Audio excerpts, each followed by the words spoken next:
There's massive news in the world of real estate, and this is going to affect every single real estate transaction in the entire country, in all of the United States of America. Now, this has been going on for quite some time, and now the time is here. So as of August 17th, there are major changes in the way that real estate will work, how the real estate transaction will work, and we're gonna talk about those. We're gonna talk about what that means for you if you're buying or selling, what it means for me as a real estate agent, and we'll make sense of this whole thing. So what exactly happened? There was a lawsuit, and the claim was that real estate agents for many years have been fixing commissions, and it's an assumed percentage. I'm not going to get into all of that, but anyway, there was a class action lawsuit, a lot of attorneys involved, and at the end of the day, National Association of Realtors came out and they said, enough of this, we need to settle this, it's got to happen. So they didn't admit any guilt around anything,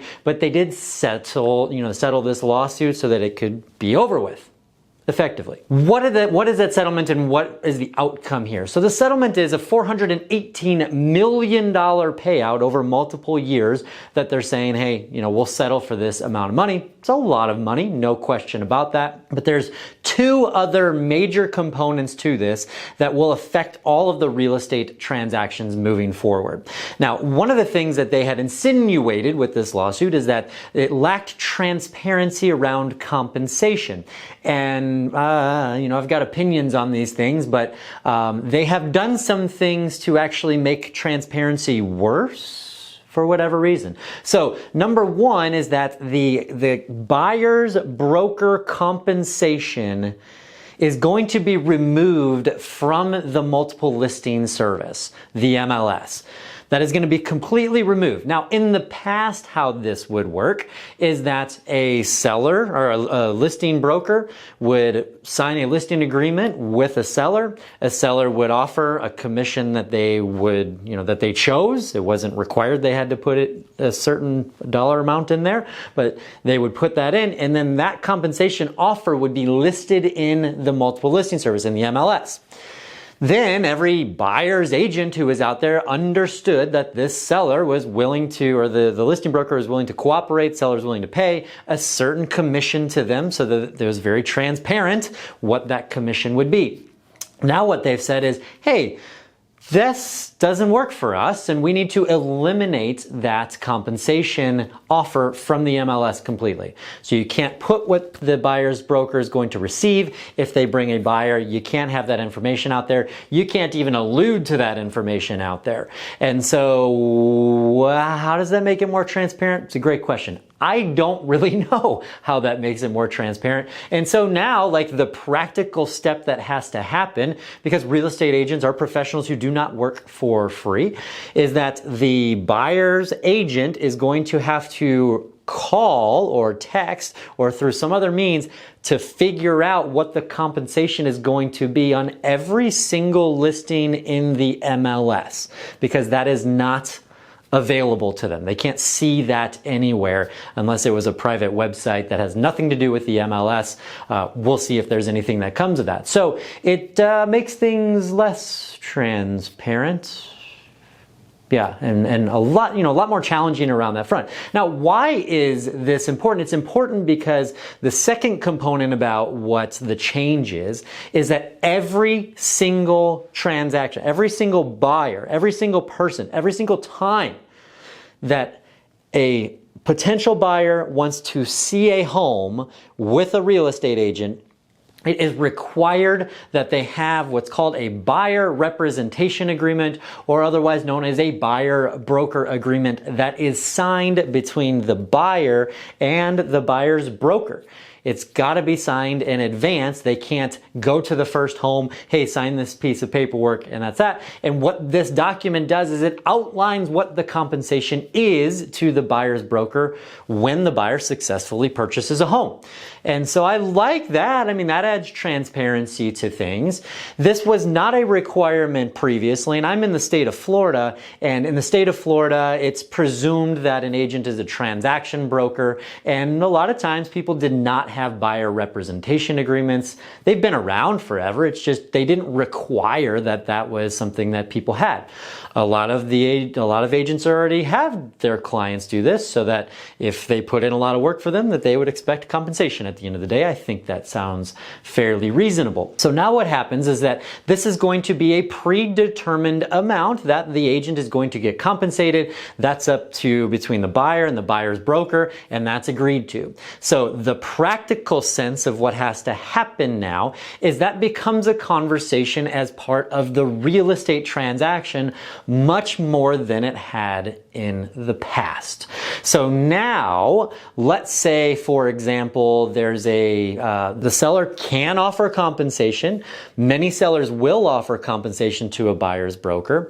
Some sellers are going to choose, hey, we really want to attract somebody to our home, so we're going to give the buyer a concession towards their closing costs. That's still perfectly legal as well.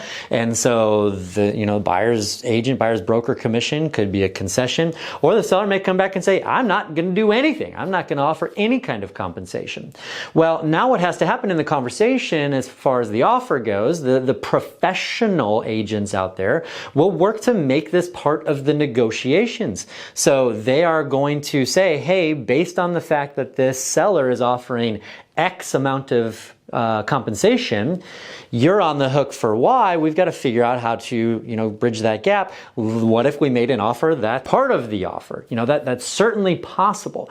And so the other option at the end of the day is that the seller's just the buyer's just responsible for paying that compensation as part of the closing costs. Now that's where it becomes really sticky and kind of muddy and gross, because buyers typically, they've got a lot of closing costs and with their loan, etc. And so adding to their closing costs isn't really a good answer for the housing challenges that we're seeing right now in terms of pricing, etc. And so if I'm a seller in this situation, I want to make it easier on the buyer to be able to buy my home. And so, the seller, I think we will see, I can't predict the future. I think we'll see a lot of scenarios where the seller's like, I'm going to either offer their broker commission directly, or I'm going to offer a concession to offset whatever that commission may be.